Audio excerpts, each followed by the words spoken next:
To, we believe, episode 10 of Covendom. I am your host, Brian Cain, and this is my co-host, Levi, Rowland, and tonight's topic will be pop culture and witchcraft, which we know is going to be fun, and we hope it'll be informative and manifest some good occult conversations. However, it is a bit of a tricky subject, isn't it? So why don't we start with our show and tell. I had an experience today I thought was a good reminder for me. You know, a few weeks ago, after Levi obsessively talked about dead birds, I found one in my pool. And so I had to get rid of it. It was really gross. Didn't swim for a while. Somebody told me they fly into the pools sometimes. So today, strangely enough, I caught one, had flown into the pool, and he was fluttering. And so, you know, I ran outside to save the birdie, you know. Aww. So I got him in the net and I put him on the patio, and he was still alive, probably in shock or something, I don't know. So I thought, well, leave him alone, you know. There's not much you can do. Hopefully he flies away. And he was still there when I left, but he started moving around, so it's fine. But what touched me, or really made my heart bleed, was that if there's a heart there, another little bird came down and was looking for him frantically. I don't know if it was a mate. Good friends. But kept jumping around, looking in the pool, flying around, trying to find its friend. And, you know, that was just, whenever I see that sort of family bond in nature, it really touches my heart. You know, it's like those wonderful shows we get to see where, you know, the lion's taking care of a puppy or something like that. You know, it's and it just makes you go, oh my God, you know, animals are so wonderful. It was a reminder to me of, you know, how we are caretakers of nature. Yes. And I think, you know, sometimes we forget that in our, you know, in our occultism, in our temple work, when we're not able to work outside as much, or we're disconnected from the land in cities. I think we sometimes get disconnected, you know. In the city, seeing a monarch butterfly in the courtyard is like a miracle. Somebody was somebody posted on Facebook something about bees, and they said, you know, when they were a kid, they would you know, see a bee and hope they didn't get stung, and now they're like, how are you doing, little bee? I saw that meme too. Do you need a car? Do you need to... Because we're all terrified they're going to go away and we're going to starve to death. Yes. You know, nature is very powerful and yet very fragile. And, you know, we are one of the most destructive forces on the planet. So anything that you can do magically, physically, morally to sort of support that, you know, structure that is our world and our greater family, I think is some of the greatest magic that we can perform. So I don't know. So I thought, just as a reminder, I don't usually say we are an earth-based religion, but it's an overused phrase. We are a nature religion, or a religion that connects us to the fabric of life. Yeah, nature's a theophany, you know, literally an expression of God. And I'm really hoping that bird's not there when I get home. So everyone, send your energy to that little bird. And that's the moral of the story. I don't have to clean the pool out. I mean, God bless nature, but she a mess. No, I was more concerned about that little bird looking for him. You know. Some birds mate for life. They do. I don't think it was the mother, because it was small, but it wasn't that small. Okay. So anyway, how about you? Such a good intro to pop culture. Hey. No, I'm kidding. So today I brought for us to do the That pool. was my show and tell, not my intro to pop culture. So today for my show and tell is basically what I'm going to pull for the tarot. This is Robin Artisan's deck. It's the Elfane Tarot. It's just the major arcana. But yeah, they were all commissioned. I met the artist. I think he was at Hexfest, if I remember. He was at Hexfest with Robin Artisan. And so it's just... he was very proud of his buttocks. Wow. Okay. He put it in a lot of his paintings. He talked about it a lot. He mentioned it a few times. Maybe more than a few. So I've given it a couple shuffles. Brian, why don't you give it a cut and a knock?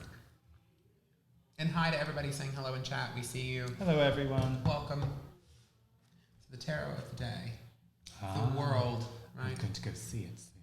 Yeah, because Brian is traveling soon. Very cool. And so am I. We're both going on I'm going to Italy on Monday. And when do you go to Alexandria? I go to Egypt in early July. We're both jealous of each other. I know. I want to go to Rome. He wants to go to Egypt. So, but yeah, it's the world. So the world is the final arcanum, the final of the trump cards in a traditional tarot deck, the 21st trump. Success, completion, travel, the universe, right? The macrocosm, the microcosm. Yes. All things. Great things. So why don't you start with your intro about pop culture and then on to mine? Sure. So we decided to talk about pop culture because honestly, I think it's a lot of people's introduction to the occult or to the craft. We watch TV ever since we were little kids. You know, we know the movies, the music videos, the TV shows, all of it. And whether your thing was Buffy, whether your thing was, the craft in the 90s or whatever. And there seems to be a lot of debate about it right now because a lot of shows are steering away from that 90s Wiccan aesthetic and are kind of moving more towards the darker aspect of things, like Sabrina on Netflix and whatever, where they're straight up devil worshippers. And I think there's been a lot of debate about that. And I think we're going to get into it today about what we think is good about that, what's bad about that, what do we think about representations of witchcraft in pop culture. Well, I definitely, you covered that very well, and we're going to explore some of those things. But one of the things I was thinking about this is, yes, current pop culture is vastly important, and we forget that places like YouTube and Instagram are now currently a part of our pop culture. Yeah. So is YouTube. Influencers. These things are, we literally have had, famous celebrities created from these platforms. It doesn't happen for most people, obviously, but it has happened, and it's interwoven with our counterculture as a society, and the new generations upcoming. So a lot of people are seeing their witchcraft, for the first time, not on the Disney Channel right now, not on the movies necessarily. We grew up that way, TV and what have you. If we go back in time, the pop culture witchcraft would have been in storybooks. And, going back to medieval times, it would have been church propaganda, woodcuts, and things like that, and stories. So tapestries, witchcraft has always had a mythology that's tied into its local, recent pop culture. So I think it is an intimate relationship that we have, filled with truths and falsehoods, but it is a lens in which much of the world sees us, for both the positive and the negative. And I want to explore a little bit about the pros and cons of how we can speak to that pop culture, how we can use it, or should we be fighting against it, that sort of thing. Yeah. If you want to call in at any point in the program, if you post that number. Yeah, I'm going to post the number for call-in, but because it'll ring and everything, just give us a shout out on whatever social media platform you're watching us through if you would like to call into the show, so that we can set up for it and we'll know, because otherwise we'll just get a bunch of ringtones coming through. Yeah, we don't want that. So I am going to post it though. The number is 504-252-0391. We do ask if you call in to limit your questions to 2, unless for some reason we ask you for more. But that way, give everyone time. So, while Levi's doing that, I'm going to begin. So, I made a list, and I probably forgot. I made a list of influential TV shows and movies about witchcraft. Here for it. And I thought we would give it a thumbs up and thumbs down about whether we think it's has a positive or a negative. Stop peeking. Stop what? Peeking. Peeking at the list. Peeking at the list. Sorry. I'm teasing. I've already seen it. A positive or a negative impact, and then we'll each give a quick reason of why, or if we like it or don't lean like away it. from the mic, by the way. Oh, can everyone hear everyone fine? Yeah, just making sure you're not leaning away from it too much. Thanks, Christian. So I tried to do this in some sort of timeline, but it's probably not. And Levi might add some because I'm sure I forgot it. The first one I started out was The Wizard of Oz. I love it. Big fan. Why? I'm a big old queen and I like Judy Garland. Because I really don't think it's about witchcraft at all. I don't think it's going to hit on, I don't think it was as influential in terms of actual pagan or neo-pagan or witchcraft religions as it was just for an image, right? The green-skinned, black conical hat-wearing Margaret Hamilton. I think aesthetically, massively influential. But do I think it formed opinion, people had opinions about witches because of that? No, because Glinda was a witch too.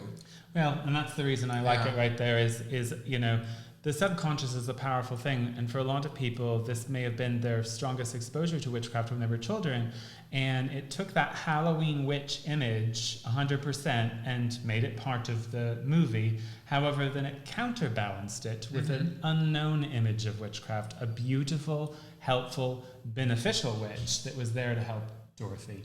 So, and in the end was the salvation of the story. So I thought, it's an early example of witchcraft, witches being seen in a positive and light. Can we talk about the shade in that movie where she basically says to her, like, are you a good witch or a bad witch? Because only bad witches are ugly. It's basically like, because I can't tell. Yeah, she had to ask. It's like, wow, Judy Garland. Yes. She was on a lot of benzos, though. It's fine. They didn't treat her well.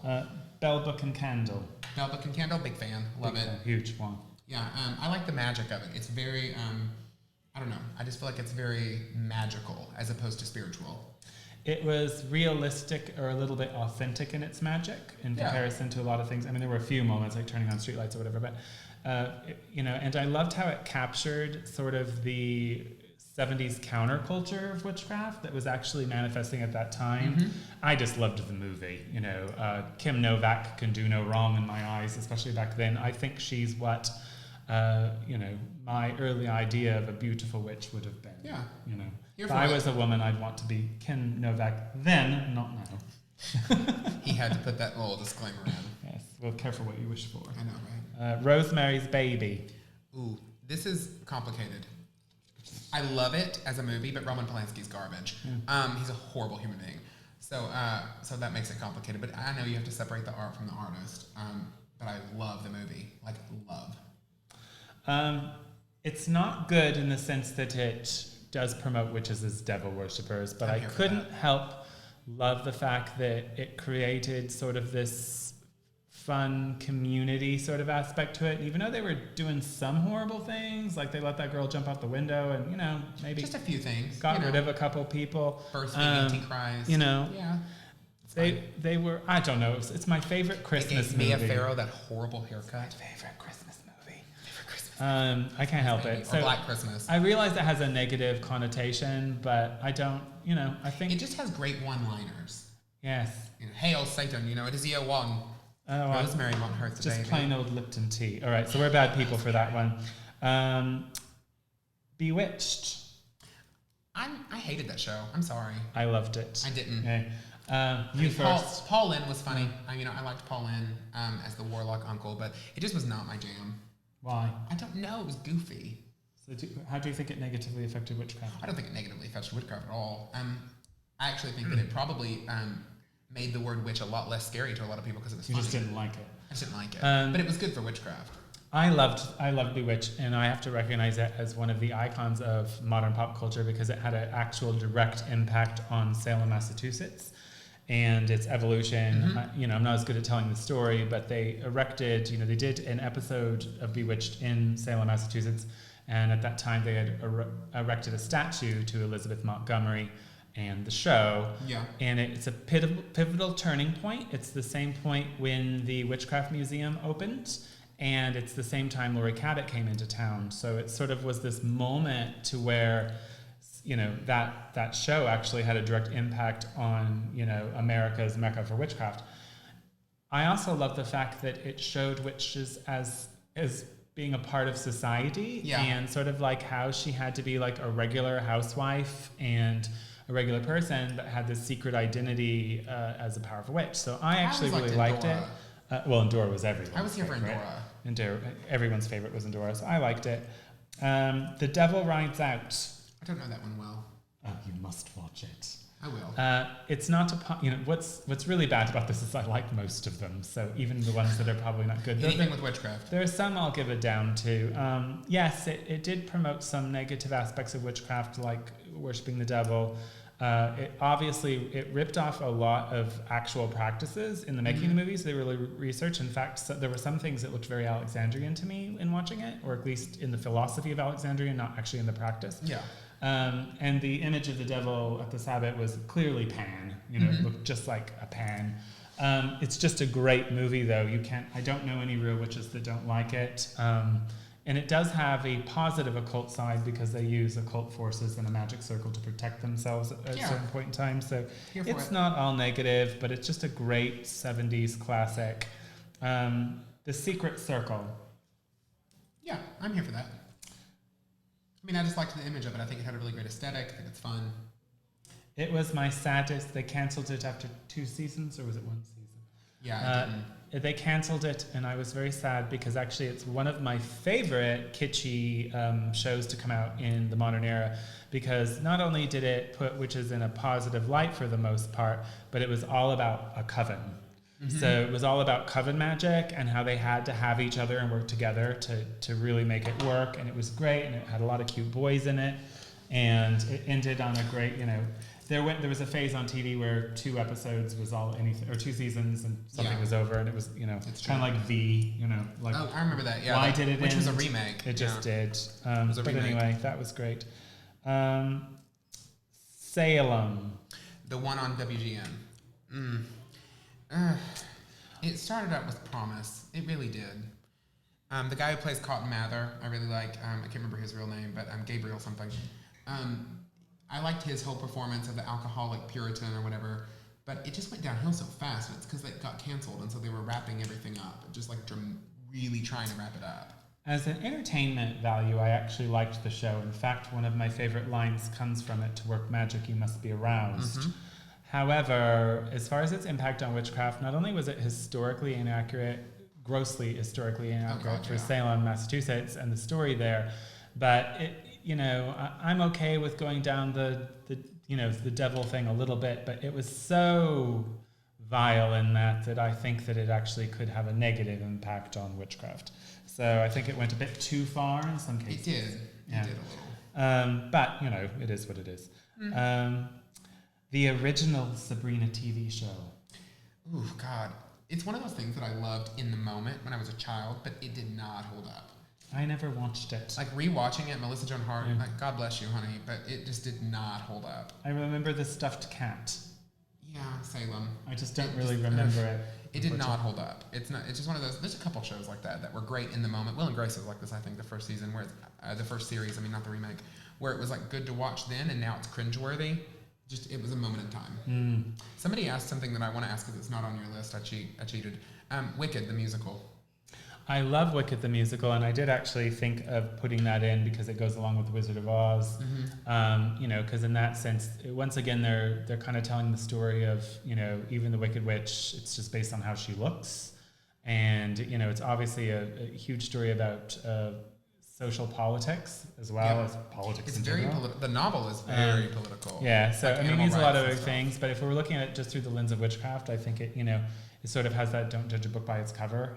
She's green, but she's actually the heroine in the story. I'm here for it. So even though she's perceived as a villain, and I think the witch archetype has often suffered from that. I've lost my taste for musicals as I get older, but I do like Wicked. It's a good one. Now, since I didn't put this in here, we'll say the new Sabrina. I love. Oh my God. Which makes us horrible people. No, it doesn't. I'm so here for the aesthetic of that show. Church of Night, Devil Worship, Lilith. If the devil looks like that, I'm on board. Oh God, are we all? But not today, Satan. Maybe today. it was good fun. It was, and Sabrina wasn't bad, So the heroine was really, she was fighting against that. So yeah, they used the devil mythology.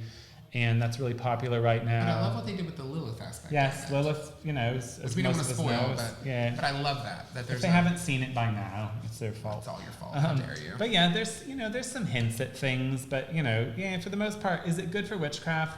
Probably not, but it was fun. I think it's great for witchcraft, and we're going to talk about this later about why I think the whole move to devil worship in media for witchcraft is actually a good thing. The Witches of Eastwick. Okay, this hurts my soul, but I'm going to say no, and here's why. Why?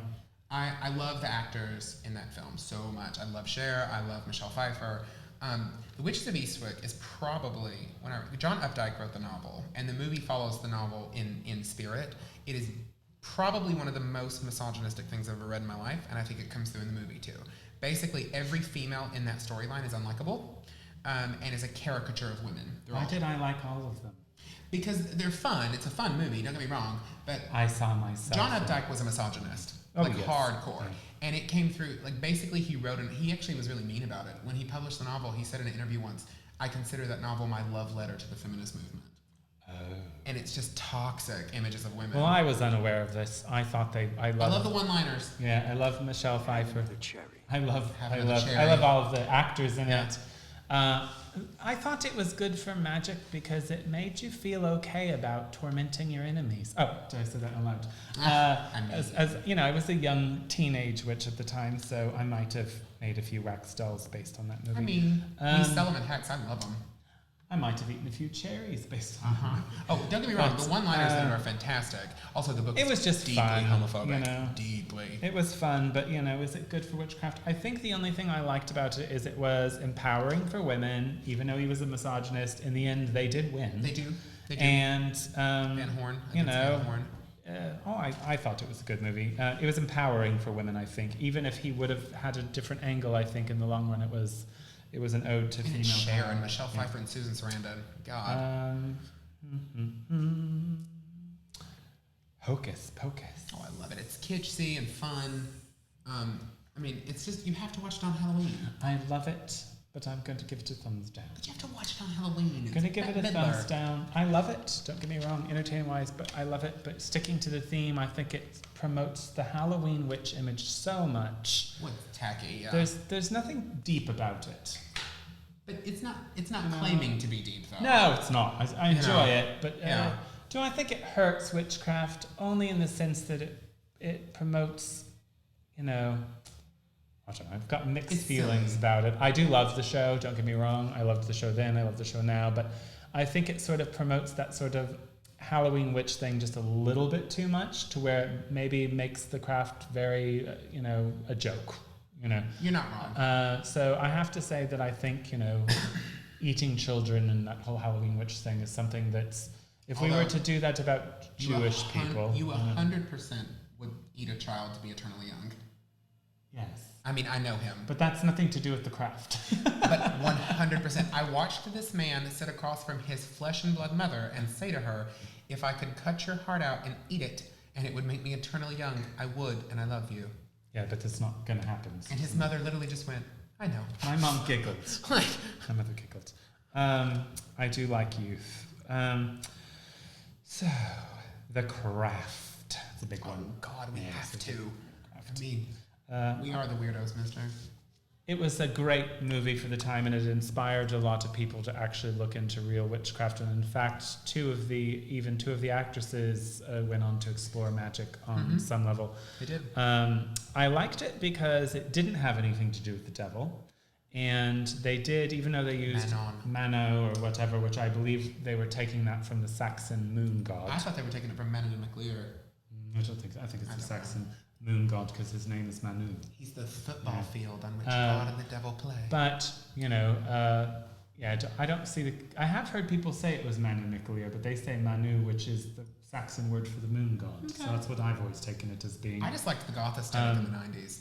But it was some force they were praying to that was neither good nor evil. They didn't step on the actual craft by making it, you know, our real gods, and they didn't go the way of Satan, which I thought was very creative. You know, they kind of played it safe. Yep. They had the dark and the light aspect of witchcraft. They certainly, you know, brought in some real aspects of ritual that I think that really inspired people. And it's a great fun movie filled with teenage angst and people whose hair is falling out. Could be wrong about that. But in the end, it is the witch who chooses the positive side, who overcomes those people who are dabbling in the negative side. And, once again, female empowered, liberated individual person. And the aesthetic's just fun. Yes. And why are you still bleeding? Teen Witch. Teen Witch. That is the most... Okay, here's the thing. It's awful. Like, legitimately awful. But it's so bad that it's fun to watch. I literally will catch myself singing along to those horrible made-up 80s pop songs in that show. When she spins around like a tornado. Yeah, and she picks that girl that's clearly based on Tiffany or whatever. She does look like Tiffany. That actress, literally just a plank, that whole movie. Yeah. She had two emotions the entire show. I liked the little old lady, Caroline, whatever her name is. Was it good? No. It promoted witchcraft with a beautiful young woman who was good. And there was nothing evil about it, so I can't say that it did any harm. It's such a bad movie, though. That whole scene where she becomes popular and they're rapping to her out of the car, it's just... It's 80s realness. It's not even good. All right, another classic, Practical Magic. I don't think we've ever had a show that's kitschy, so it is about pop culture. Practical Magic, yes. Oh God, what do I think about it? I love Sandra Bullock and Nicole Kidman. Good job, Jilly. That here at Hex, it's on the playlist, part of the music, and anytime it comes on, I will say to whoever's in the room, "Good job, Jilly." So, I mean, I guess I have to say, well, it obviously had some sort of impact. I think it was positive. It promoted witches in a positive light. It showed them in the real world. I'm here for the ants. You know, it did draw in some religious aspects. You know, they talked about the Dancing Sabbath, in the equinox or whatever. They talked about, you know, they used certain goddess names. I'm here for that. It was a good, you know, I think it was positive. I'm here for the Hungarian actor that played the guy who they tried to bring back from the dead. The Blair Witch Project. I hated that movie. I don't like found footage. I just, Not only did I hate the movie, but they made the witch in the movie basically a demon that was killing people. It was a hugely popular movie. It had people going through forests looking through witches. It inspired. I just don't like found footage. Fear. Thanks for birthing that genre. Yeah. Not birthing it, but I don't think it was positive for witchcraft at all. I think it was negative, and it was loosely based on a myth. And the woman behind the myth was just somebody who was persecuted. Really, there wasn't much to it. Not here for it. Yeah, definitely one of my no's. The Witches. Oh, only because of Angelica Houston. Oh, I do love Angelica Houston, but I'm going to give it a thumbs down. Oh, but Angelica Houston, you may remove your shoes. My God, I love that movie. I loved it, but, you know, just like Hocus Pocus, I think I sometimes I have to take a little bit of a stance when it gets too Walt Disney hokey in modern day movies. Yeah. The thing is I teach young children. Though I'm okay with birthing the Antichrist, so here for that too. But it's Roald Dahl, even though he had some problems. I've got to not like something. The Love Witch. Yeah, sure. I couldn't help but like it. Yeah, sure. Do I think it was positive? Well, it portrayed powerful women who were pretty. You love pretty people. I do. I thought it was great. It sort of captured that 70s thing. You know, was it positive for witchcraft? I don't really think it's going to do anything positive. I don't think it was nearly as impactful as online. Okay, I think it's funny because so many people were obsessed with that movie when it came out in the witchcraft community online, and now you don't hear about it. I don't think it was nearly as impactful as people thought it was. Oh, I don't think it's impactful at all. But they thought it was when it was out. I remember every blog. That's because it's very Instagram. Yes, it is. It's and now it's gone and nobody talks about it. Which is very Instagram. Yep. Yeah. It had no staying power. The craft had staying power whether you hate it or love it. Yes, this craft. We still quote it. Yes, and people still have their career going off of it. Exactly. You know, so which is strange. Suspiria. Oh God, yes. No, you're wrong. I'm going to give you the space to be wrong. Carrie is going to kill you for saying no. It's 70s realness. Now let's tell about the whys. Because it's that insane, trippy 1970s aesthetic. I loved the movie as far as the dance was concerned. But it made witchcraft some sort of horrific, grotesque thing, and so it went too far for me. As a movie, it was all right. I thought the dance thing was cool. But no, I didn't really think it did anything positive for the craft. I love the aesthetic, though. You know, it was kind of a bit gory, you know. But, you know, I know other people like it. And last but not least on my list, The Witch. My favorite on the entire list. My absolute favorite on the entire list. I have to give it a thumbs up just for the last 20 minutes. Yep, because of what it really is. Who Black Phillip really is. Yeah. And what I loved about The Witch was it did something that I thought was brilliant, which I am going to kind of spoil it here, but my God, it's been out forever. Right up until the end, I was convinced it was going to do that thing where it was all in their head, and it was a psychological drama, and it didn't. It's all real. And I love when I think that's actually braver than doing the whole psychological cop-out thing. And I also love that it's like you have to be isolated to be initiated. I loved the fact that she was willing to sell her soul for butter and a pretty dress. And to see the world, though, I mean... Well, you know, what does that mean? I loved it. She got to go to the town next door. I know, right? But no, and then they're all chanting in Enochian at the end, which is awesome. I love that movie so much. So did you want to add any to the list? I'm trying to think of anything that I think... and also in the comments, what are some of the things? Because, I mean, a lot of you mentioned things that we have talked about. Like, a lot of people were asking about practical magic. As far as movies here, I liked all... If I was just going to say what did I not like? If I was going to pick ones I really did not enjoy, I would have to say The Blair Witch Project. Yeah, I hated it. And the original Sabrina show, because I couldn't even watch it back then because it didn't interest me. I liked all of the others as far as entertainment on some level. I mean, I love witchcraft even in its pop culture forms. Yeah. Like I do. So let's maybe take a minute to talk about pop culture that is outside of movies and relevant today, and how these things that we grew up with affect us, just like how those woodcuts and Christian mythologies affected people in medieval Europe and their idea about witchcraft. It's hard to believe, but a lot of people are actually influenced by these movies and TV shows and think that's what it's like. Yeah. You know, most people aren't stupid enough to think that, you know, you're going to throw a fireball across the room. Some are, though. We've got people in here. We do. How did I forget American Horror Story Coven? Oh, yeah. Loved it. 100%. That's the big one we get here in New Orleans a lot. People, said here, some of it was filmed here, and so we got a lot of traffic in the stores going, you know, is this like American Horror Story Coven? Is this real? Is this, you know, is that what it is? You know, I liked it. Are the voodoo and the witches really fighting here? You know, all that sort of thing.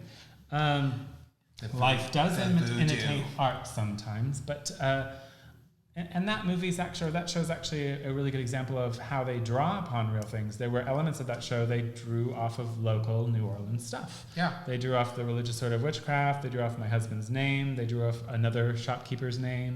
The word warlock, all that came in from stuff they did research here. I mean, we know for a fact that the writers went around researching here. Yeah, they did. We know people they interviewed. House is here. Mm-hmm. You know, Misty Day, the necromancer, is my husband, Christian Day. They just didn't want to use a man, but that was the inspiration for the character. Likewise, there's a shop owner here whose first name is one of the Supreme's first names, and the painting looks like the person here. I'm not saying it is them, but these were inspirations for so we get the it writer. Here. Yeah, because it's connected to New Orleans. So we got the references, and Anita Toops and the rituals at Palm Fountain actually really happened here. Yes, they did. One of our coven members is, you know, former high priestess of that order, so we've got a direct root and connection and inside information to what was going on with some of those stories. But you know, so some of this stuff is real, just like when you see The Craft, and you know, they're doing certain things in it that hit a little bit close to home for some people. You know, it's not exact, of course not. But the writers are researching things and going off of that. AHS Apocalypse did that and too. And they have from the beginning. You know, Apocalypse did that too. There's rituals in, can't think of the show right now, but there's a movie that this woman collects her witchcraft tools, and she's using stuff straight from Mastering Witchcraft. Yeah. You know, this is named by me, so mote it be, or whatever. Yeah, with the baptisms. Yes. And all that. Yeah. But yeah, it's real stuff incorporated into the show. So working at the shop as a reader, as his hobby, by the way, it's more than a what are some of the strange pop culture questions you get that you are kind of shocked? Like people are like, is this real? They really do believe. Some people really do believe that, like, in direct cursing, some people really do. I mean, like, and not the way we would talk about it, but I mean in literal, the most literal sort of base terms. Some people ask about apparitions and levitation, and I mean, like, really specific stuff. A lot of it is about mediumship, though. The number one thing that we get is about ghosts. Well, let's talk a minute about what things that are on TV that are real. Mm-hmm. You know, what are some things that you see in these shows that actually are real? How ridiculous are we that we did not think of this? Somebody mentioned Harry Potter. I didn't use Harry Potter. No, I did not. I'll have to give it a thumbs up because it introduces children to magic, and I think all children should have a little magic in their life. You know, and it doesn't represent all witches as bad, so I have to give it a positive. Yeah, big positive. What was your question? What things that happen in pop culture are real? Like, what magical things do you think that you see in pop culture that are real? Like, for instance, let's look at the Love Witch. I do believe it is possible to cast love spells and glamours on people. I do think they can work. Absolutely. You know, I'm not advocating that. It is not something that is usually based on reality if there's nothing there to work with, because magic is something that follows natural law, and it will balance itself out. So if there's nothing there to work with, you know, then there's nothing there. We have a caller. I don't know. Do you want me to answer it? Yeah. You say hello. Maybe. Hello, you're live on Covendom. Hello, gang. How y'all doing? Good. How are you? Hey, doing great. This is Doug Hilby. calling from down in New Bern, North Carolina. Hello, I Tom. do have you're having an interesting conversation about witchcraft and pop culture. Mm-hmm. So I'm going to put forth a question to the two of you. Over the years, and I'm a little bit of a Wiccan historian myself, but over the years and in the early days, on virtually any old TV show, movie, anything, a warlock was simply a male witch. Yep. With virtually no connotations of that person was evil, just Yep. a male witch. But yet, when the Wiccan movement hit the States, you had this upsurge of, well, it actually means traitor. It's a false etymology. I'm asking you what you gentlemen, what your thoughts are on this odd non-transition of art, life imitating art, if you will. Yeah, of the word What are your warlock thoughts and on Well, that? it's actually very complicated and yet simple at the same time. You're dealing with, when you're talking about, the neo-pagan Wiccan movement opposed to the initiates of Wicca and witchcraft from the early 60s and the 70s, there's a huge chasm there. Yeah. You're talking about countercultures, one of which is based on the myriads of publications and popular public opinion. And then you have a counterculture that is secretive and actually does not filter all of its beliefs to the world completely. So I would say that I don't know, I know very few initiates that actually have an issue with the word warlock. The word warlock is not something that was really used in the early British witchcraft movement, but it wasn't a negative either. In fact, in Alexandrian craft, it generally meant someone who's binding an initiate, a person binding them for, it's called warlocking, binding them for the initiation. Mm-hmm. There were other British craft movements where the warlock was a title of the person who was supposed to be in charge of guarding the working space. But it was not a popular word, it was not a word used. English is, a non-gendered language, so the word witch doesn't, I'm saying that right? Yeah, it's not gendered. Yeah, the word witch doesn't technically have a gender, whereas it's for, in Old English as witcher, witche, which is where you get your word Wiccan. Those are gendered, so it would be a female or a male witch. Warlock probably, it's not directly linked to the word witch, but it is probably coming from, magical mythologies, and there were certain places that it was used. In the English language now, it does have that definition. Mm-hmm. The counterculture of Trader the Coven is very counterculture, and it does belong to that sort of published material. Yeah.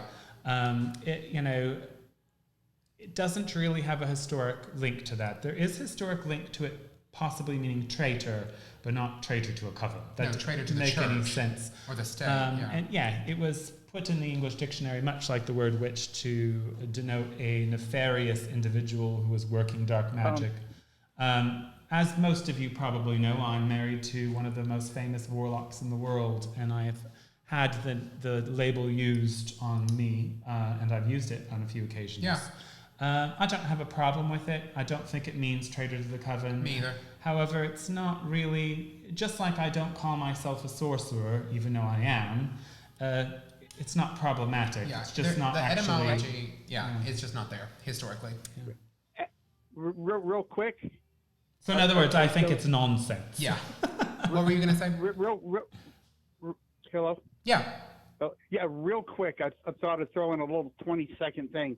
Actually, there has been fairly recent documentation that has been found that the word warlock comes from an Icelandic word called vardloker, which means one who sings up or brings up spirits. To the dead, yeah. Yes, you'll actually find that my husband actually promoted that idea a great deal. Yes, he does. Vordlakor translates roughly to the warlock song. However, that's a Nordic Germanic language being translated into English, so it is problematic. I'll let Levi take it from there. Yeah, linguistically, I don't love that etymology. I've talked to Christian a lot about it, whether or not I think it's valid. I think the biggest etymology for warlock is the one from the British Isles that means oathbreaker, but I think I agree.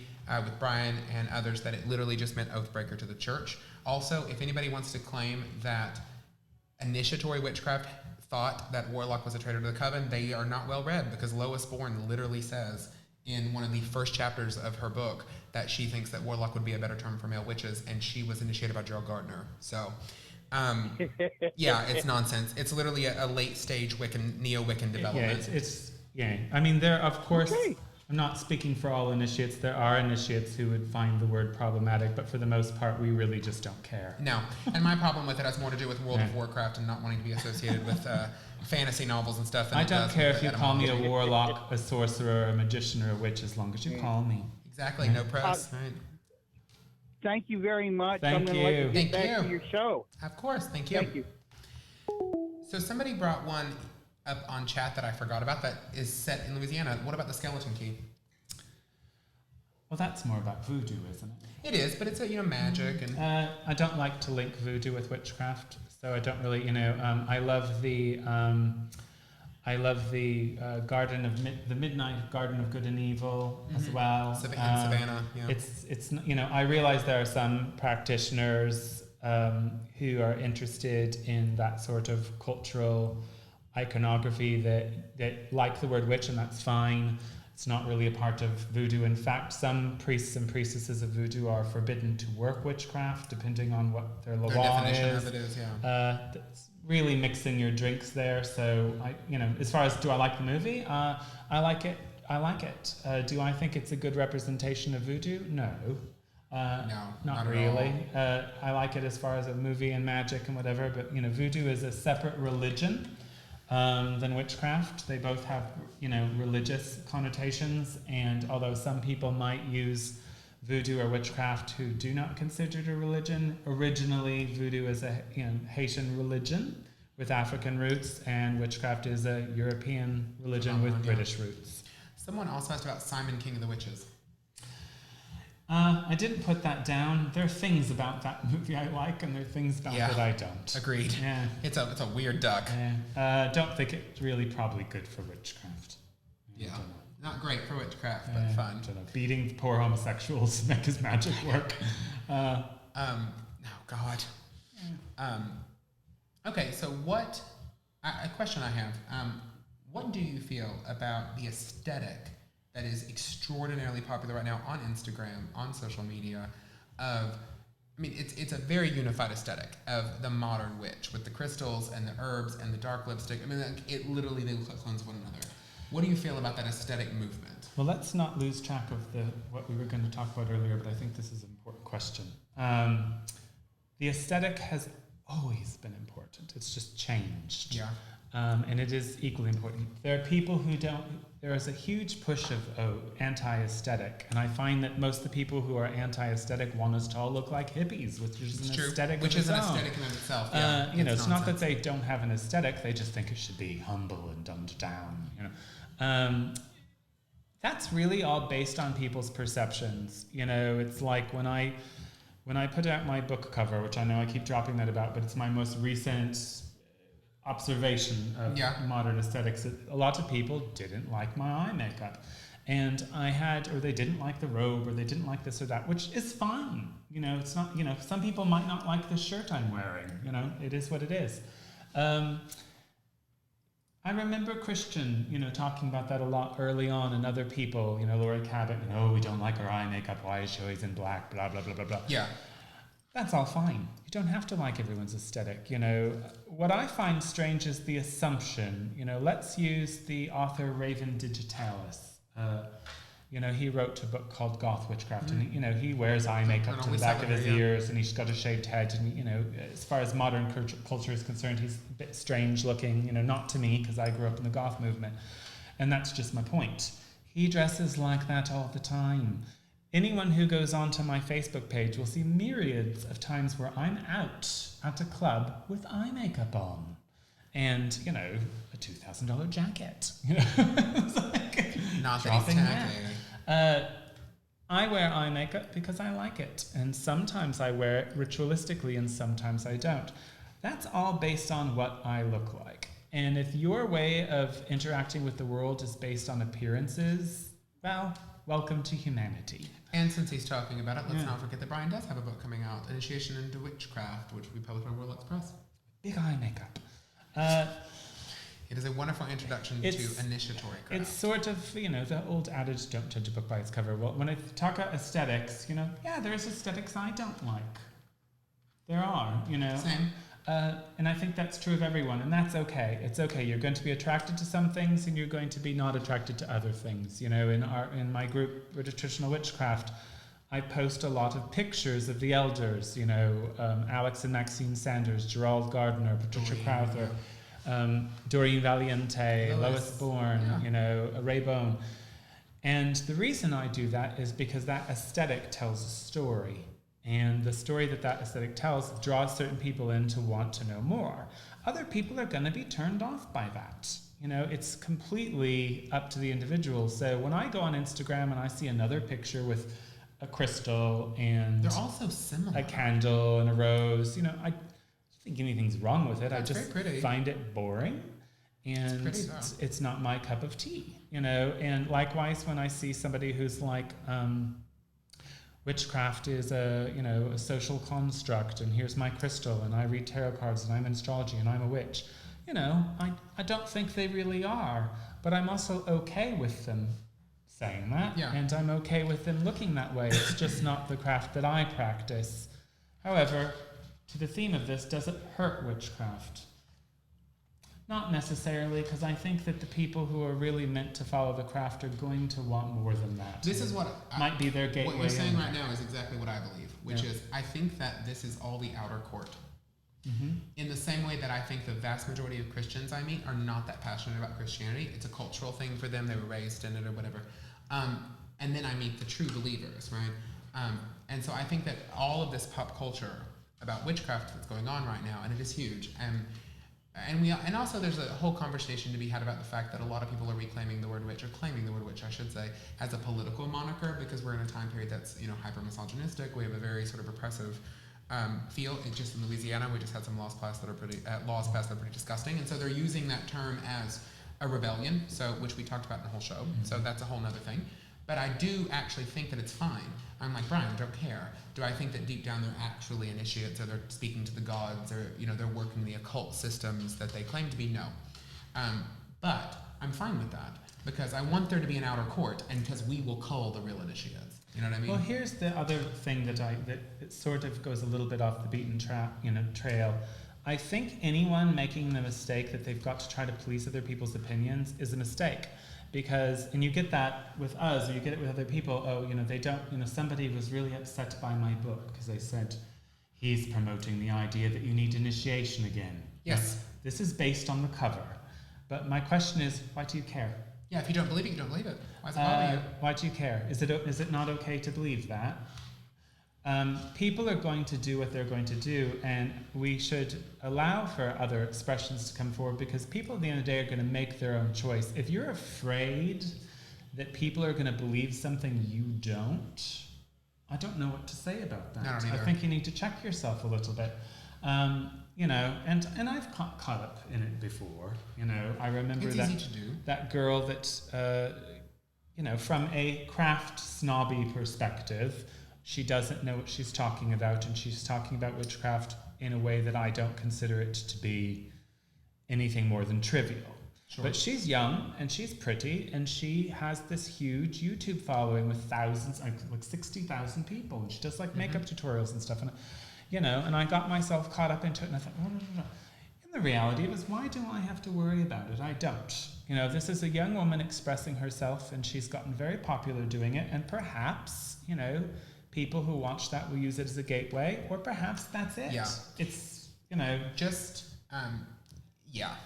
have mixed feelings about this. I do too, because when you care about something, it's super complicated. You do get just so everybody knows, Brian's book will be available for pre-order sometime in July at hexwitch.com and at omensalem.com.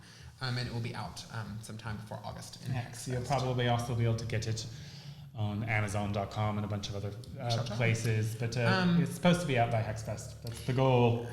I have at the core of what we're talking about here, I have such mixed feelings about this.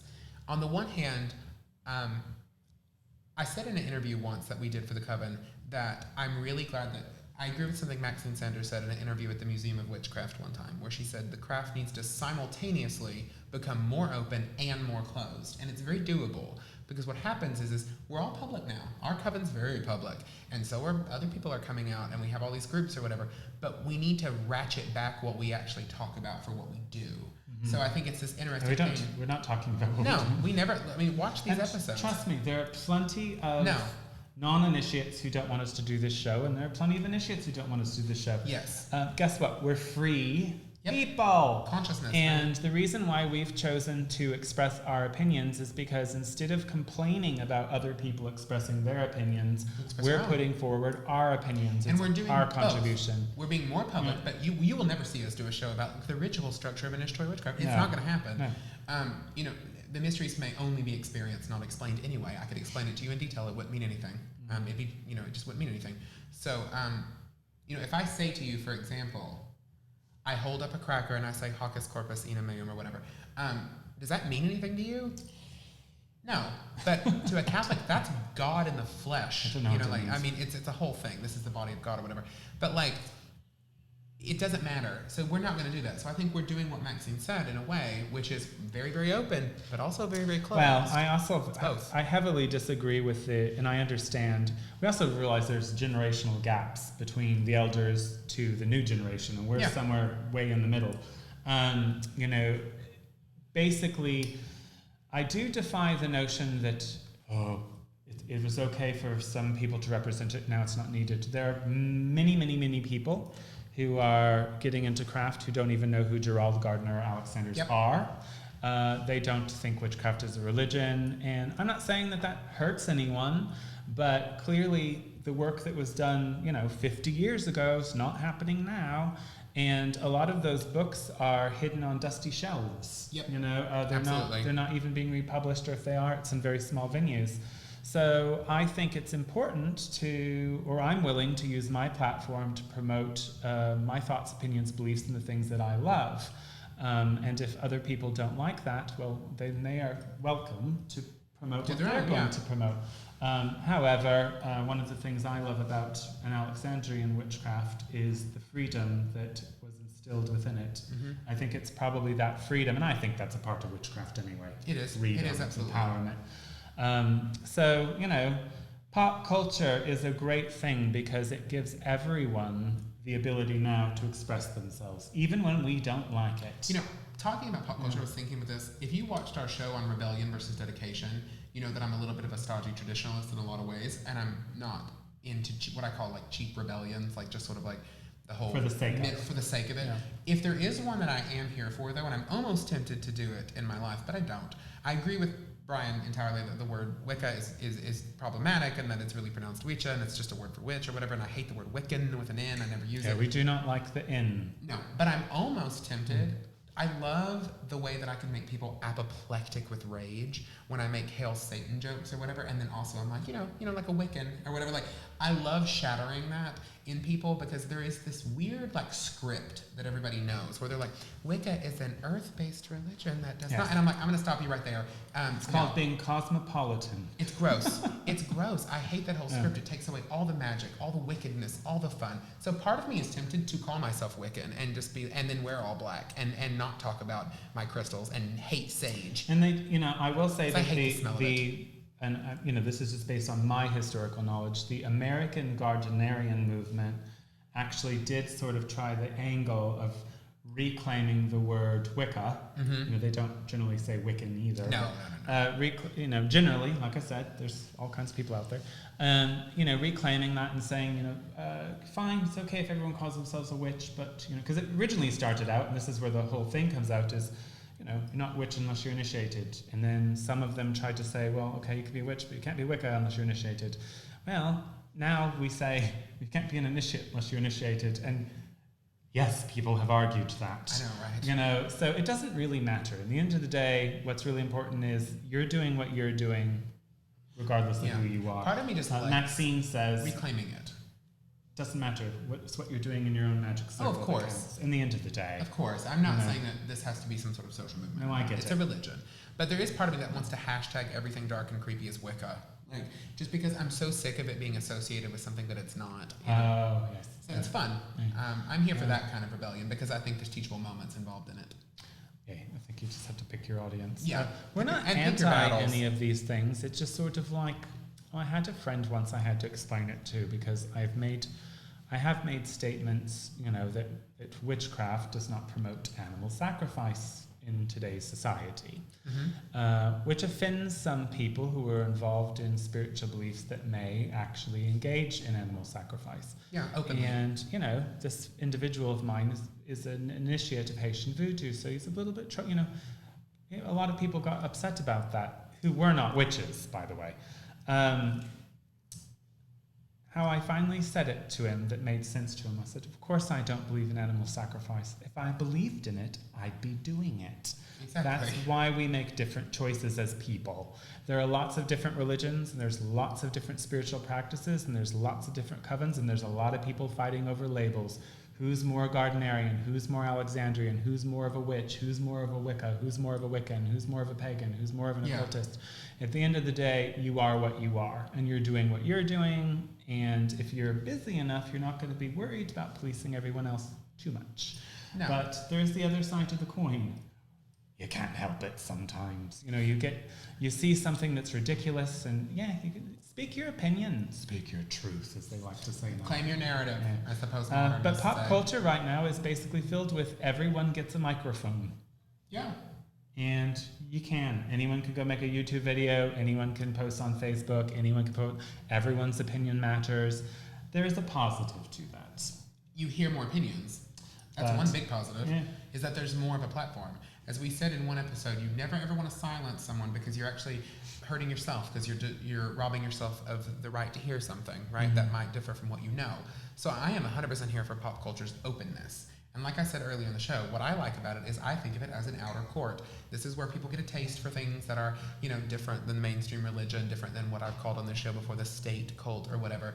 And, then people who want a little bit deeper, who get intrigued by certain aspects that they see in pop culture, will seek out the real, and they'll find where they need to be. So I don't think it's a bad thing. I don't. I will say I get very tired of policing pop culture. So, for example, when Sabrina came out, the new Sabrina, you could not go to a single pagan or witchcraft-themed website without some wretched takedown of this show because it promoted witches as devil worshippers. Yeah, like everyone else in the entire history of the movement. Yeah.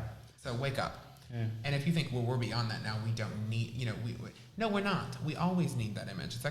It's important that we realize that it was part of our history, that we were associated with this. So I like it. And we did think that might be one of our shows, and I think what makes it hard is that we spent many, many years telling the general public witches don't worship the devil. We worship a god and a goddess. We worship a goddess. Yeah. Witches aren't evil. We're not eating children. We're not sacrificing animals. Does anyone really believe that in America now? We're not having orgies or whatever it is that they're going to say. So as a movement trying to educate the general public, it becomes frustrating to see that that's not as big of an issue right now. But it's not as big of an issue right now because it's not as big of an issue right now. This is not sub-Saharan Africa. People other are not issues dying have come up. As a religious movement currently, we are on a good fast track, I suppose, of being safe and being able to express ourselves in the West. It may not always be that way. That's true. And then I'll change my opinion, but right now it is. And maybe I'm wrong, so correct me if I'm wrong, Brian, but I think you and I would agree that one of the reasons I think you and I do not get bothered by these pop cultural phenomena is because we have never wanted our religion to be a world religion. It's a mystery cult. It's an initiatory mystery cult. Like, I don't need you to believe my religion is good. I don't care. I don't think it can be a world religion. And let's think about that for a second. When you're talking about world religions, you will always have a governing body of that world religion, whether it's, a council or a pope or whatever it's going to be.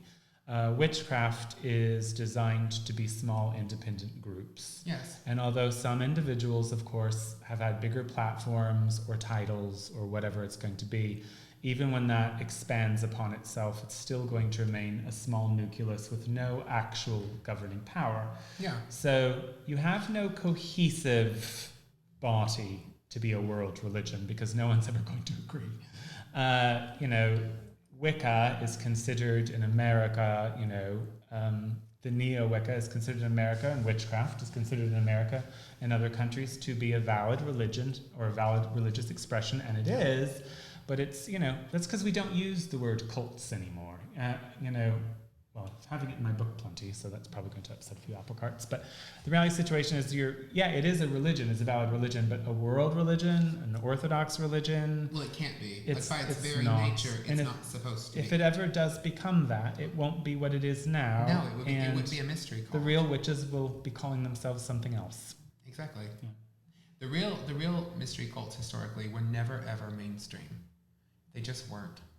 They might have gotten popular. And people want it to be mainstream. That's some people. And I would hate it. In my younger days, a few years ago, I did want to bring back the age of the Druids, and I wanted the Druids to have as much power as Christianity, and I had that sort of idea. And a lot of new initiates feel that way because they want to share it with the world, but as as the fruit ripens, you start to realize this isn't for everyone, not in its deeper aspects. And, that doesn't mean the world has not come to worship the old gods, even though pagan's not my favorite word, and, I don't consider myself part of an ancient pagan culture or a modern social justice pagan construct. There are myriads of groups and peoples who are going back to old ways and worshiping old gods that have nothing to do with witchcraft or initiation. And I think that's a good thing. I think it's a good thing that there are these options and choices, and that, that there are so many different branches of tree of life, I guess you could say. I'm here for it, but I'm not here for it. Like I said before, I keep repeating myself here because it's what I really believe. I think I don't have an issue with the pop culture expressions of witchcraft because I don't have to defend this. If you're not in my religion, I'm not a universalist. And here's some, I might get wordy here, but a lot of people come to us from Christianity, and they were raised in a religion that is inherently universalistic. And what I mean by that is it's not in the sense of theological universalism, like everybody goes to heaven, but in the sense of it's the only truth. Extra ecclesiam nullus salus, right? There's no salvation outside of the church. So people come to us, and when we say we're exclusive, they freak because they think we're saying there's some sort of punishment for not being in the in crowd. There's not. There's no hell in witchcraft. So if we say you're not one of us, there's no judgment there. It doesn't freaking matter. Like, if you don't like it and it's not for you, good for you. Go do something else. But people can't handle that because they're coming to us with that knee-jerk, if you say I'm not in that circle, that means I'm bad. No, it doesn't. That's not part of our religion. We don't have that dogma. So it's a very basic statement, but there was an online discussion several years ago under a Gardnerian priestess, and it was based around needing initiation or what's going on here, and she said something very simple, but I thought it was profound, or I interpreted it that way. She said, we chose to be initiated. Yeah. That's it. That's it. If it's not a choice you made, it's perfectly fine. We made that choice. Yep. That's all the difference there is here. Yeah, exactly. And that's the thing. It's like, that's why pop culture is fun. Like, it doesn't matter. It doesn't really touch what we do. The concern some people have is, because witchcraft is seen as a religion, and, if we had a show about Jews shooting fire out of their eyes, or, whatever, there'd be an uproar. If we had a show about, Muslims flying and throwing lightning bolts, there'd be an uproar. If there was a real world analogy to that, though, I would tolerate those conversations. I see these conversations a lot, and they make me roll my eyes so hard it hurts. There are so many witches and Wiccans and pagans out there who are so desperate to be oppressed. Just desperate. Just please, God, let me be in an oppressed group. Yeah. No, nobody's oppressing you for that. I'm sorry. Apparently. And the comparison that I see online between, Jewish people or African Americans is offensive. Like, it's egregious. It's just egregious. As somebody who teaches in the inner city and whatnot, if you think that you are as oppressed as an African American because you're a Wiccan, girl, you really need, and you live in America, you need to check your life. You need to have a word with yourself. First of all, I like having fun, and I don't think witchcraft should be not fun. So I think it's okay to laugh at yourself, and it's okay to look at the mythology. You know, it's okay to go back and say there's a huge part of our history where people thought we worshiped the devil, whether we did or we did not. And maybe you know, we do. There's a huge part of people who thought we were green and flew around on brooms and, you know, had boiling cauldrons. Maybe we did, maybe we did not. I don't know what happened to the green-skinned people, but, you know, maybe they had too much lead in their diet. Ate too much kale. The point of it is, you know, let's not take things too seriously. No, have fun. That's my big thing also, that here's the one reason I am for the Instagram witches. Just joined Instagram, by the way. I get annoyed with them all the time. But they're I also secretly love them too, because here's if why. If you've joined, you are now one of them. I just joined, right? I just joined. But I'm just joined Instagram.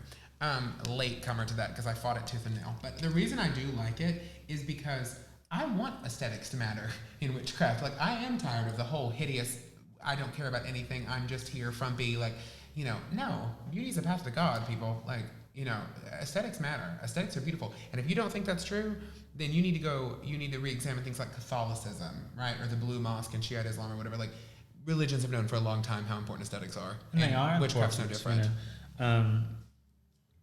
You know. I don't care what it looks like. Individual personal taste. What matters to me is that people put effort into it, you know. That's all. You know, and some people don't care, you know. But I think if we're going to talk about religion, if something's sacred to you, if you're going before your gods, you're doing something you think is sacred or holy, you're going to want to be clean. You're going to want to be presentable. You're going to be in your best dressed or your best not dressed. That's just logic to me. You wouldn't go into, most people wouldn't go into a Sunday mass wearing a tie-dye t-shirt with mustard stains on it. In modern Catholicism. I'm sure it's happened, but you know, it's not how I was raised, and it's not how it's not how I would promote any situation like that, you know. So I think that it's not bad to be aesthetically pleasing. No. Nor should one be punished for being beautiful or ugly. It's doing your best. You know, I think do your best. That's so pitiful. Do your best. Like, girl, just put some. Do your try your best. best. I don't care if some. You know, I'm guilty of making fun of the park piggins. I'm guilty of sort of making those statements to razz people.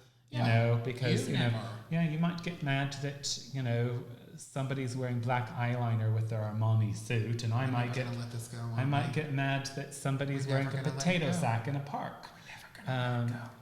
But we all have our tastes. So, did we have any questions before we go on? If anyone else wanted to call in, the number is 504-252-0391. I don't understand why the voice is needed. Please call. Hi, I've been thinking about you all time. So I was asking you earlier, before we derailed, what part of pop culture magic do you think does mirror reality? A couple of things. I think the return of the divine feminine that you see in a lot of the aesthetic is massively important. Yeah. So I think that's accurate. And that's hidden under the surface of a lot of the stories, even if they don't have the goddess, that the woman is empowered. Look at Sabrina overcoming the devil. Or Lilith. After she becomes queen of hell. Or Lilith takes over, So, like, I do think that that's a big part of the pop culture movement right now that is accurate. The idea that divinity can be female or viewed as female. I think a big part of it that is accurate in pop culture right now is the idea that you can create... with the power of mind, with the power of action, with repeated action, which we would call magic, you can shape reality in some way.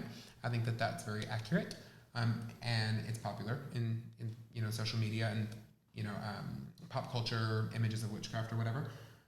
What else do I think? The environmental aspect, the fact that nature is a theophany, that nature is God in a way. What about flying?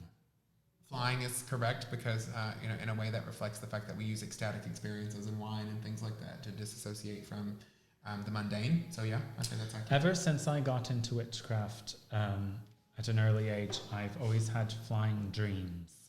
Outside of astral travel, I've always had flying dreams. It's entered my consciousness, and I've known that to be true of a lot of witches, that they dream of flying, often with other people. Yeah, so I think that's all accurate. What about you? What do you think are the really accurate points in it? Well, I think that, magic works. It works in an unseen way. It works as a force behind the world of form. Obviously it's It's not like Harry Potter. You're not going to flick the wand. Get to do those wonderful things, and the world should be very glad I can't do them. I think that the counterculture side, that which is our set. I think at least initiates. I think that we do tend to live in a world of the separate. To quote Bell Book and Candle, by and for the special. Most of my time, it's not a snobbery, but just like any religious culture, I spend a lot of time with my own people, just because that's who's in my life, that's who's at the dinner table. Yeah. And that's who I go on vacation with, that's who I worship my gods with, that's who watches my house when I'm away. There is a counter, and that extends beyond our coven. You find your tribe, yeah. There are other covens that are in the world that are definitely a part of our tribe. So yeah, you find your tribe. Yeah. So what are things that you see in pop culture about witchcraft? And we're all very beautiful seductresses. Okay, why are we women? I'm a beautiful seductress. Brian, I would like to. What is a male seductress? A seducer. Seducer, yeah. That sounds like a prostitute. It's seducer, I think. A seducer. Maybe you're Brian. I don't know what you do in your spare time. I mean, honestly, like. Okay, so what do you think are things that happen in pop culture or social media in terms of witchcraft that you really don't like? Like, oh, this does bother me. Like, it's not fun anymore. It's a problem. Well, I don't like it. I don't, we've ascertained earlier. I'm not very uptight about pop culture, so I have to kind of push myself into what I don't like. I don't like it when witchcraft becomes violently grotesque. So when we get movies like Suspiria, when they're like stabbing people's skin, and I'm here for that. I didn't like that. It's too negative. When witchcraft becomes Hellraiser, I think that's too much for my palate. Clive Barker. And I don't like again, child, and your suffering will be legendary. I don't like even those in kind hell. of movies anyway. I can get over the Halloween witch stereotype because I do love Halloween, and it's not the pointy hat because I'm fine with that. It's it's more of like witches are all crones that are eating children. That sometimes I think Yeah, I see that. I used to would have hated anything associated with witchcraft or devil worship. I don't know why that's changed. Me. No.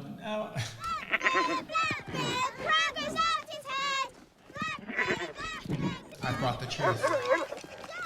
Dark Lord, watch I think it's because the actual history and being more aware of history and connecting the dots that I'm just I don't think that's much of a problem. Obviously, we do have Christians out there who think we're worshiping the devil, but they think Buddhists are worshiping the devil.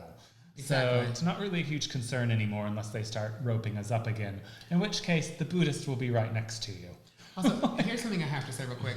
And there was I think Thorn Mooney actually wrote a blog about this, and she's giving me a text post, but I think she wrote a blog about this, and if I'm quoting the wrong person, tell me. If you think that you are going to convince a Christian if you think that the Christian thinks you're worshiping the devil because they're ignorant of things like Pan or whatever, I hate to say this, you're ignorant. They would think Pan is the devil. Exactly. Like, you're the ignorant one. If you think that when you sit down and you go, no, it's not the devil, it's Pan, or it's Kerninos or whatever. Yeah, that's the devil in Christian theology. Yes. A false god is the devil, period. Yeah. There is only one God, which I actually agree with. But there is only one God in the Christian mythology, and if you're not worshiping Jehovah or whatever, you are worshiping the devil. It's God or Mammon, you know what I mean? So you're a fool if you're these people who constantly go online are like, it's not the devil, it's Pan. Don't be an idiot. Like, just say Hail Satan and move on because it's funnier. That is what they believe. Yeah, that's why I think I'm okay with the devil stuff, because anybody who would be stupid enough to believe that we are actual closet Satanists, let them believe it. I am. But I'm not. Praise the goddess. But like, anybody who's stupid enough to think that we are closet Satanists and who actually believes that because of Sabrina, people are going to be, worshiping the devil or whatever, then let them believe it. They're too ignorant to argue with. Yeah, we're going to do a show on that anyway. But some of this obviously is a, question for you, Levi. So we've got all the positives. What do you think the most harmful aspect of current pop culture might be, or something that we really... In regards to witchcraft. A couple. I think selling it to people who are too young, I think is a problem. I think I would rather it stay at a certain age group. because historically there actually have been witch hunts, real witch hunts and whatnot based around that. So Still are in some places. Exactly. So that's problematic. Anytime where you involve that, I think, maybe not, right? I don't think the devil worship thing is a problem. I think it's mostly tongue-in-cheek. I think almost every educated or sane person knows that it's a joke in Sabrina or in The Witch or whatever. I'm trying to think of what I really do think is problematic. I think if I was going to answer that question off the top of my head, instant gratification. Yes, okay. Instant everything. That you don't have to work at all. No, if it's not delivered in a paragraph, it's not valuable. I agree with you. I think that goes beyond witchcraft. I think that's a problem in our society. We have a call. You ready? Yes. Hi, caller. Hi, caller. Don't do that. Hi, welcome to Covendom.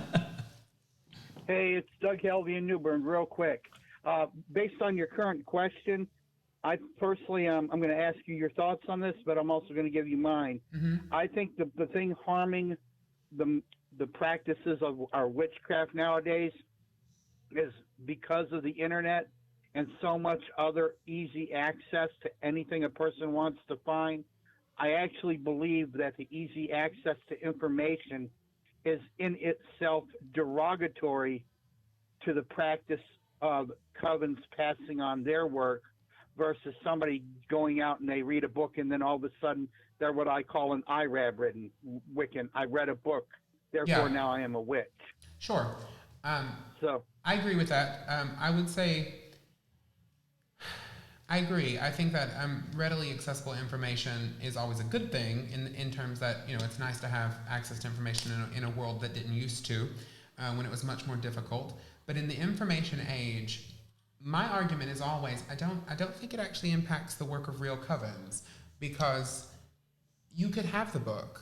It wouldn't help you, is what I always tell people. It's blinded. It doesn't mean anything without training. So for the I read Wiccans, because they read a book or because they read what they thought was the Book of Shadows, whether it was, Lady Sheba's version or Aidan Kelly's version or whatever. There's one on sacredtext.com that claims to be real, and there's tons of stuff in it that's wrong.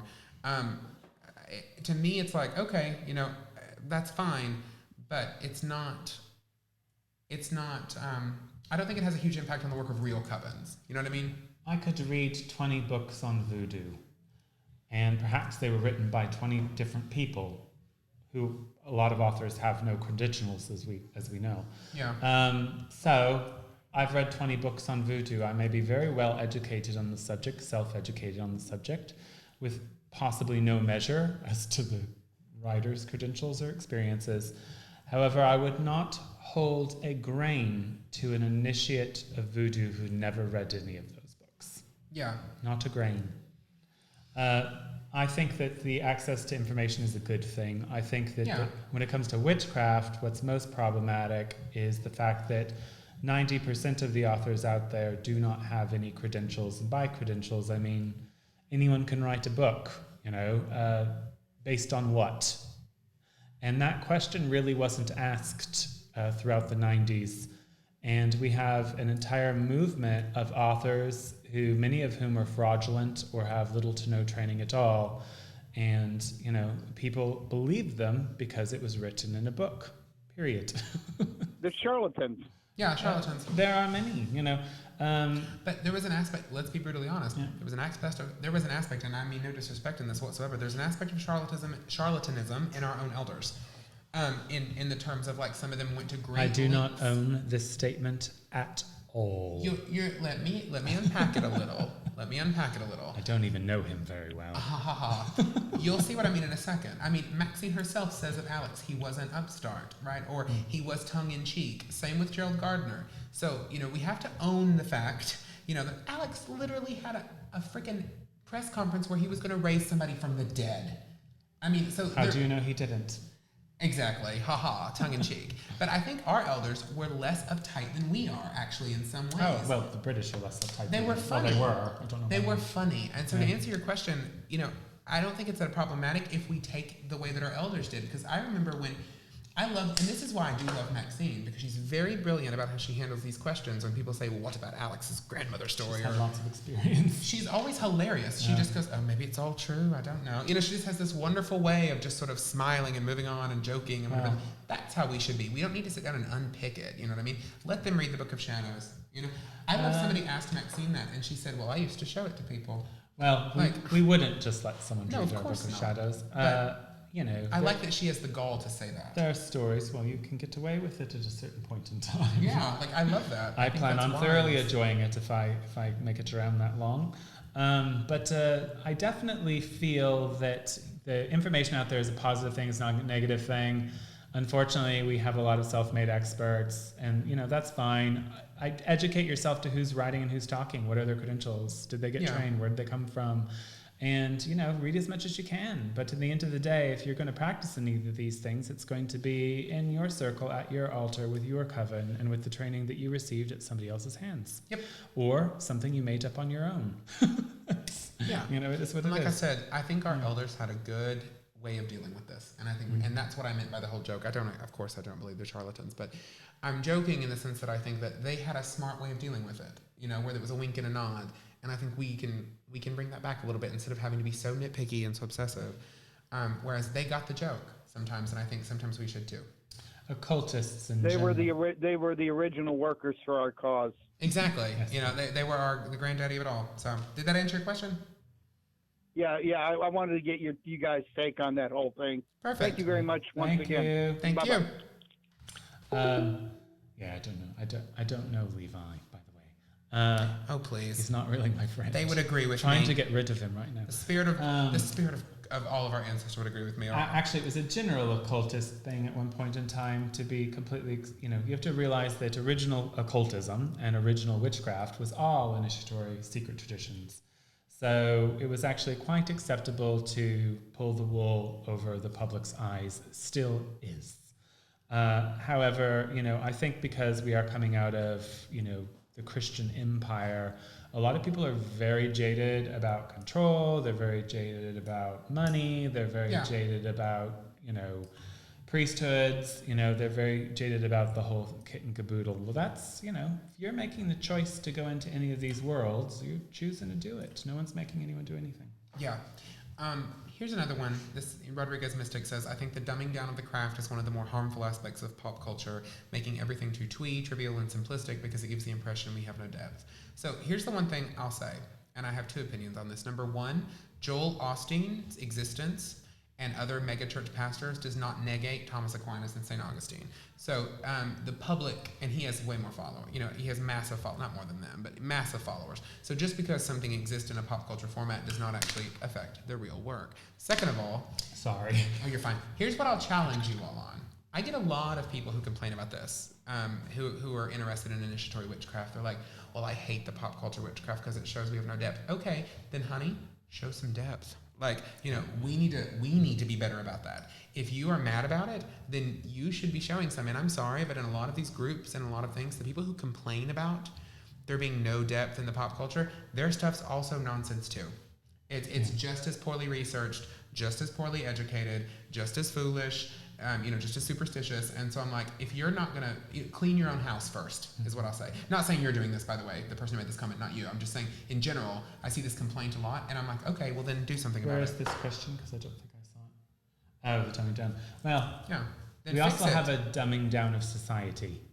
You know, I thought my generation was problematic. I thought that it was, you know, irresponsible considering, you know, the choices some of us made. But I look at generations we have now, and it's literally they have no stamina. Stamina? Yeah, they don't. Yeah, no. It's like commitment to them is a A bad word. is a weekend getaway or something. They want everything instantaneously. I'm not saying they're bad, but it is a product of how they grew up. You know, text messages, Instagram. This was how, you know, they talk to each other in text messages in the same room, They do. right? teach These are my the children, by the way. people who are going to be running our planet. But everybody always hates the younger generations. I don't you know. hate them. No, not us. I'm just I saying. think it's a realization that every generation must accept that their way of doing things is going to come at an end with their life. Mm-hmm. And so we have to learn to speak to the next generation. Speaking to your own generation does no good at all. And trying to speak to a current generation based on your language also does no good. You have to try to understand them. Part of the reason why Levi and I do this show and other social media outlets is because that is speaking to the world in a way that it could possibly be received. And I've met some brilliant, younger people, and there are a few who've got a real craving for the real substance with it all. But I can understand why the elders, my elders, and look at us even and think, what the hell are you people doing? Because it's not always understanding the way it was. I'm sure obviously when Alex and Maxine came out, the Gardnerians were like, well, what's going on? Witches in general coming out. Can you imagine what that was like for the general British public at the time? Yeah, very scandalous. Right? British people in the 50s. British people now, but British people in the 50s, and you've got naked people running around saying they're witches. It must have been... It must have been horrifying, yeah. It must have been outrageous. Yeah. But, we have to create some for ourselves. We have to create some depth, and that's why... The millennials will be dealing with a generation that wants to talk to each other. I am a millennial, by the way. That's my generation. I'm not Gen Z, I'm a millennial. It's hard to see you that way. Yeah. Yeah, I'm 30. Because he reads books. I read. So do millennials. Millennials actually read more physical books than previous generations, actually. Actually, that is true. We read a lot. Seeing some things where they're really into Polaroids now. Yeah, and millennials are actually really well read. We are, but there's a lot of other issues. But to me... With you or millennials? There's a lot going on. I can't even begin to unpack it. We don't have time for that. Here's the one thing I'll say, though. When it comes to pop culture, every generation is always terrified that the new generation is ruining things. This has literally been going on since the dawn of time. You can read it in people like Herodotus and Plato, where they were talking about this new generation is lazy and horrible. Everybody always thinks that about the next generation. The new generation is, I think, always going to have a pocket of it that craves something with meaning, though. Let me tell you something. In your lifetime, people who are watching, mainline Protestantism will die. It is moribund right now. Now, I'm not talking about evangelicals. They're growing in many parts of the world. But mainline Protestantism, Methodism, Presbyterianism, Lutheranism, all of those things, it's dying in droves. The Episcopal Church is hemorrhaging money, hemorrhaging members. They cannot hold themselves together. Why? Demographics is part of it. Rich white people don't have as many kids. But the real reason is because it's milksop. It claims nothing. It tries desperately to appeal to the new generations. We'll have guitar masses now. Gross. We'll have liberal pastors. We'll kowtow to what the society wants, and maybe they'll like us then. And people are leaving. There are no young people in these religions, hardly at all. Go to a hardcore traditionalist Catholic church like St. Patrick's here in New Orleans. They're all in their 20s. It's a smaller group, but they're all more committed. So the fact is I think there's going to be a lot of people who do crave the depth, and that pop culture thing, great, fine, do it all you want. That'll fade away, just like the liberal mainline Protestants are fading away now too. The hardcore, the hard guards and the crazy Shiite Alexandrians or whatever, we're always going to be present. And so that's what I like how they get hard guards and we're promoting Shiite Alexandrians. It's because we had that joke before. It's only you and I that they call Shiite Alexandrians. I'm here for it. And by they, I mean my husband. I'm here for it. I'm here for it. But that's what I'm saying, though. It's like cheap, gross, boring milksop religion is always going to be around, and it's always going to appeal to some people, and then the real stuff's always going to be present. So enjoy your TV shows, people. People are going to do what they're going to do. But you can laugh, it's fine. What I love is that there's this, right now there's a group of people talking about it, and, that is the wonderful side of all of this, is the fact that we are able to have these conversations. And I'll have to say, out of all the topics, this has been my least fascinated. Agreed. I'm so sorry to interrupt you, but it was important. Carrie said something that I want to address here, Carrie Foote. She said, I wish they said a blank. There's no such thing as a blank Book of Shadows. Book of Shadows in our religion does not mean a grimoire or a journal. The Book of Shadows is a historical document. Weirdly enough, this is the second time this conversation's come up. You either have it or you don't. It's not a personal journal. It's an actual historical document. This is what Levi's saying, because we realize that we've lost the narrative in the broader, in cosmopolitan, neo-pagan Wicca. The Book of Shadows is a term used for anyone's magical grimoire, basically. Not historically. Historically speaking, it is the name of a grimoire. Just like the Key of Solomon is a name of a grimoire. The Book of Shadows was the name of Gerald Gardner's grimoire. And he did take it out, too. His magical book, and that book was passed down to initiates. It's been adopted, it's been adopted by others, so, I educate exactly what he's like. But you say Book of Shadows to us, we often now just say the book. But actually, Carrie, to answer your question, my husband's Book of Shadows, which actually is a Book of Shadows, is leather-bound and does have a lock on it. Yeah. And it's large. I do not know where it was acquired because it was gifted to us. Yeah. I just bought some beautiful, by the way, giving a shout out to some local business. I bought some beautiful leather-bound books at Papier Plume, which is a stationery store here in the French Quarter. Look them up online. Incredible service, beautiful handmade leather journals and stationery here in New Orleans. So I like to shout out local business. Also, if you're watching this Papier Plume, which you're not, I know that, please give me a discount because you're really expensive. Two things, because I had a question somebody asked me to ask later, and I'm sorry I can't remember your name, but I did get your message. They were asking me and you on Covendom if we felt that modern trends in witchcraft movies and TV shows were not addressing the religious side of witchcraft as much as it used to. And I thought about it, and other than the devil being popular recently, I think it's more religious now than it used to be. I think it's about the same. Sabrina, look at the 90s. Sabrina, tons of it. None of it had anything to do with religion. The modern stuff does. The Witch is about religion. Sabrina is about religion. We had practical magic in the 90s. But it wasn't religious. Well, it was religious, isn't they used yeah, actual references. They do. It's got like a one-line reference to Hecate, which they mispronounce or whatever, but it doesn't have... And Sabbat or an Esbat or something like that. They do, but but I think the modern ones actually, because it's countercultural now, we're all sick of boring secular humanism. So now we want the devil. I will give, like Sabrina, for instance, those witches were committed to what they were doing. So it Church at night, all the way. More religious in nature, but I guess I haven't really noticed. Definitely the movie The Witch was extremely religious. I think that what she was trying to say is that stuff like The Craft or Practical Magic at least hinted at the modern religion of witchcraft, whereas these new shows aren't at all. They're going straight for that medieval mythology.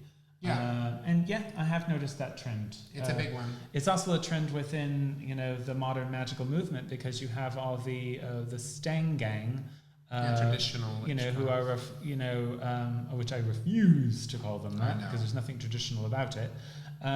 They're using that sort of medieval mythology and the idea of Robert Cochrane, because these people don't really know anything about him beyond what Dorian Valente said.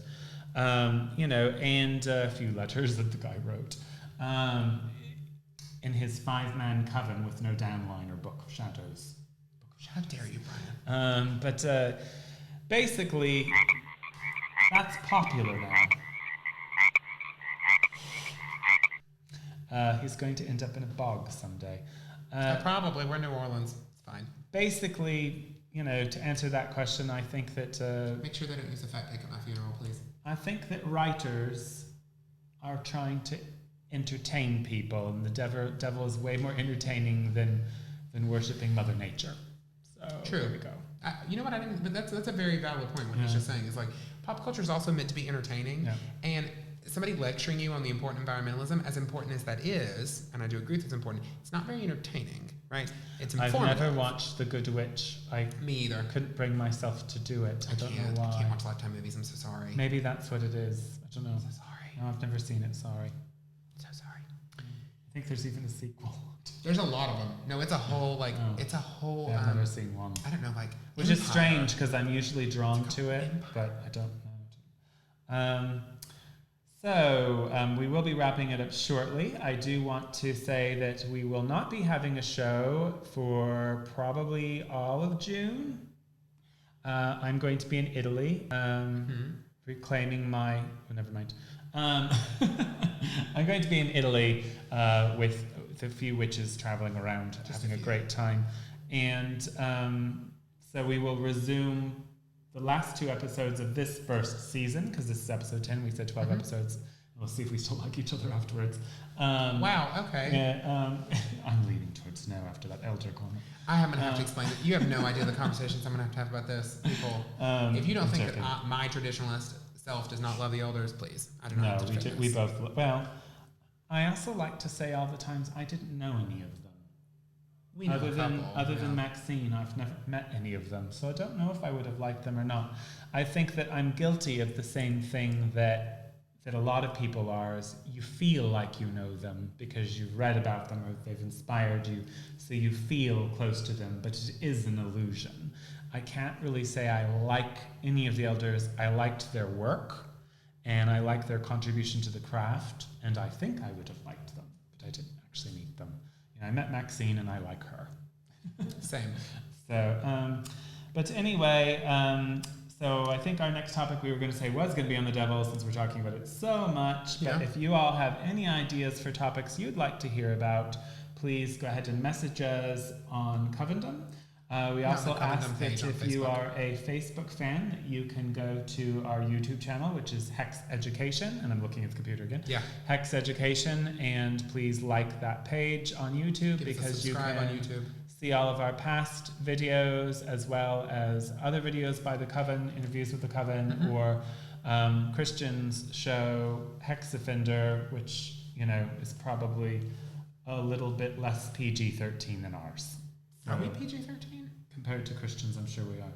We've sworn a couple times, but we've been pretty good. We've been all right. Besides the promotion of alcohol, orgies, devil worship, sex, devil worship, beauty, power. Everybody needs a hobby, guys. Freedom. Shit. There's your spoiler. So we're going to go ahead and wrap it up, I think, then. Absolutely. Tonight. So I guess I'm good to say let's revel in pop culture because it's fun. The word witch is still relevant. The archetype of the witch is still relevant. Our religion, our movement is relevant. Magic is relevant. We live in very interesting times where magic is alive and well in the world, and it's fantastic. Yep, and it's okay to laugh sometimes and to look and to take a selfie. It's not the end of the world. Okay. So until next time, it'll be a little while again because he's going to Rome, jealous, but then again I'm going to Egypt. Yes, he is. So we are going to have a nice vacation, and we will see you all next time. Thank you so much. Bye. Good night, everyone. There were covens in Europe. That's what they're called. The congregation. Covens in Europe, in America, and in Australia, and they have one right here. That whole bunch. The parties with the singing and the flute and the chanting. Those are espas or Sabbaths or whatever they're called. Don't get excited. Read what they do, Guy. They use blood in their rituals, and the blood that has the most power is babies.